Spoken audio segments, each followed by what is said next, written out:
কলকাতা বিমানবন্দরে মুখ্যমন্ত্রী শুভেন্দু অধিকারী আজ আসাম যাওয়ার কথা রয়েছে মুখ্যমন্ত্রী শুভেন্দু অধিকারীর, এবং সেখানে শপথ নিতে চলেছেন হিমন্ত বিশ্ব শর্মা, এবং সেই উদ্দেশ্যে রওনা দিয়েছেন শুভেন্দু অধিকারী। আর বিস্তারিত জানি, সঙ্গে রয়েছেন প্রতিনিধি অয়ন ঘোষাল। অয়ন, কি জানা যাচ্ছে?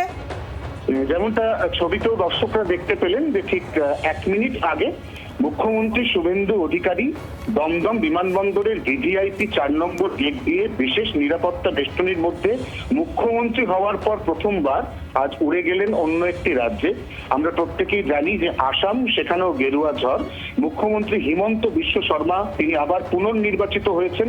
আজ তিনি শপথ নেবেন এবং সেই শপথ গ্রহণ অনুষ্ঠানে অংশ নিতে পশ্চিমবঙ্গের মুখ্যমন্ত্রী শুভেন্দু অধিকারী আজ ইতিমধ্যেই বিশেষ চার্টার বিমানে গুয়াহাটি রওনা হয়ে যাবেন আর 10 মিনিটের মধ্যে, এবং সেখানে শপথ গ্রহণ অনুষ্ঠান, শপথ সমারোহ, সেখানে তিনি ফিজিক্যালি উপস্থিত থাকবেন। শুভেচ্ছা বিনিময় হবে, প্রয়োজনীয় কথা হবে, কারণ আমরা জানি যে রাজ্য মন্ত্রিসভার প্রথম গুরুত্বপূর্ণ সিদ্ধান্ত সেটা হচ্ছে বাংলাদেশের সঙ্গে ভারতের যতগুলি সীমান্ত রয়েছে এই প্রত্যেকটি সীমান্ত সেখানে বিএসএফ কে পর্যাপ্ত জমি দেওয়া, যাতে এই গোটা সীমান্তবর্তী এলাকায় কাঁটা তার দেওয়া যায়, এবং সেই কাজ ইতিমধ্যেই পশ্চিমবঙ্গ সরকার তারা এখানে এক্সিকিউট করেছে।